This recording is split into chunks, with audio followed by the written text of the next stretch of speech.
არ ვიცი როგორ დაემთხვა, მაგრამ იმ ვიდეოს ჩაწერამდე ჩემი 6 წლის შვილი მოვიდა სახლში და მეუბნება, რომ იმ დღეს სკოლაში ისაუბრეს სწორედ იმ თემაზე, რაზეც მე ვიდეო ჩავწერე.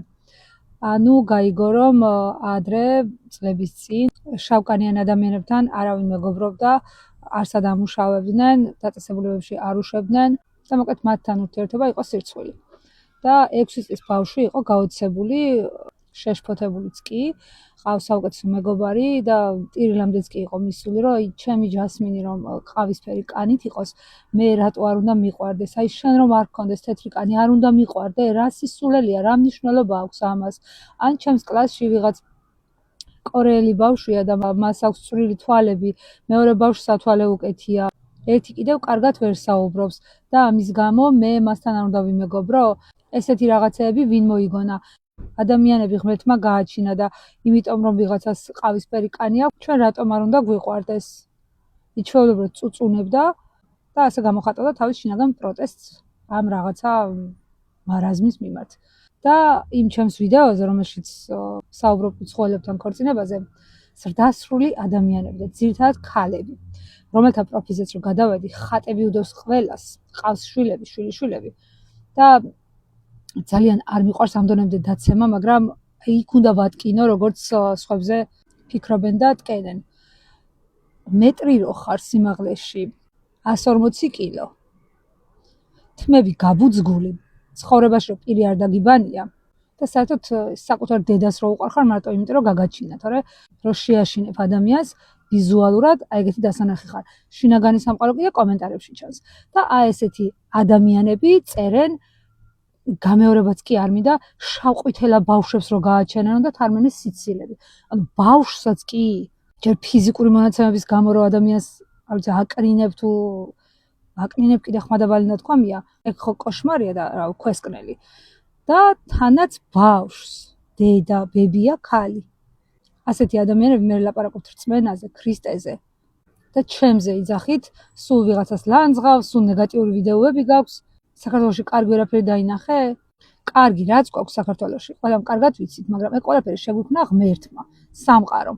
ანუ ლამაზი ბუნება, კარგი გენეტიკა, ვიზუალი, მრავალმხრივი ნიჭი და ასე შემდეგ. მაგრამ ის ამინდი, რასაც ჩვენ ვქმნით ხელოვნურად, არის აშმორებული, ამაზრზენი, უსამართლო, მოძველებული, განუვითარებელი, რასაც ჭირდება პროტესტი. რომ ასეთი ტემპით არ გავაგრძელოთ, თორე არ ვიცი, ბოლოს სად მივალთ, ალბათ პუტინმა იცის მხოლოდ. და მეორე საშინელი კომენტარი იყო უბოროტესი, რომელსაც გამოვყოფდი და თუმის ავტორს გაუხარდება ვეტყვი, რომ ძალიან მეტკინა, იმიტომ რომ როცა ადამიანს არ იცნობ და ასეთ საზიზღრობას უწერ, მართლა უნდა გეშინოდეს. იმიტომ რომ მე მთელი ცხოვრების სიცოცხლის და ზოგადად არსებობის დანიშნულებად მიმაჩნია სიკეთე, გაცემა, მთელი არსებით მტკივას ხვისი, ტკივილი, შიმშილი, სიცივე, სულ ვიღაცის დახმარებას ვცდილობ. თუ ვინმე ვიცი შვილმკვდარი ან ახალგაზრდად დაქვრივებული, ყველა დაბლოკილი მყავს, იმიტომ რომ არ მინდა რომ რაღაცნაირად გავაღიზიანო. ვიდეოს ჩაწერა მინდოდა რას ვატან ჩემს შვილებს სკოლაში და მაგაზეც კი თავი შევიკავე, იმიტომ რომ ვიცი რომ საქართველოში ბავშვებს კარტოფილი ენატრებათ და ეხლა ჩემს შვილებს ინდაურის სოსისებს და ავოკადოებს უდევთქო, ესეც რაღაცნაირად გამაღიზიანებლად მივიჩნია და ანუ შენ ვიღაცა ორღობის ვატატყი, რომელსაც ჩემზე არაფერი იცი, ბოდიში, მაგრამ სხვა სიტყვები არ გეკუთვნის, მიწერ ისეთ რაღაცას, რაც არის ჩემთვის იმდენად ამორალური, ამაზრზენი და წარმოუდგენელი, რომ მაქამდე რომ დავეცე და გავაკეთო, თავსაც მოვიკლავ. ანუ მე ესე კანფეტებს ვაფრიალებ, ხალხო მე რა მაგარია ამერიკაში ვცხოვრობ და თქვენ მშივრები ხართ. რა ბოროტი უნდა იყო ადამიანი, რომ ეგეთი რაღაცა დამიწერო მე, რომელსაც მაგის გარდა ყველაფერი შეიძლება მაკადრო. და რაც არ უნდა ამ პარტავნებად მიიჩნიოთ ახლა ეს სიტყვები, ერთი სიტყვით, რითაც შეიძლება მე ჩემი თავი დავახასიათო, არის კეთილი. და იმდენად დაბნელებული გაქვთ გონება, იმდეს ვერ ხვდებით, რომ მე კი არ გიფრიალებს კანფეტებს, მაგრამ თქვენვე ქვეყანაში, თქვენივე ფულით, ბიუჯეტი ივსება ადამიანების ფულით. ვიღაცები ხდიან საშემოსავლოს, ვიღაცა ჯარიმას, ვიღაცა კომუნალურს, ვიღაცა რაღაცის მოსაკრებას, გადასახდეს და ასე შემდეგ. და თუნდაც ვინმე ვერ იხდიდეს იმ მოსაკრებას და საშემოსავლოს, ბიუჯეტი არსებობს იმისთვის, რომ მოხმარდეს მოქალაქეებს. და ადამიანების ბიუჯეტით ვიღაცები მუცლებს იხეთქავენ, მათი მომავალი 5 და 10 თაობა ფუფუნებაში იცხოვრებს.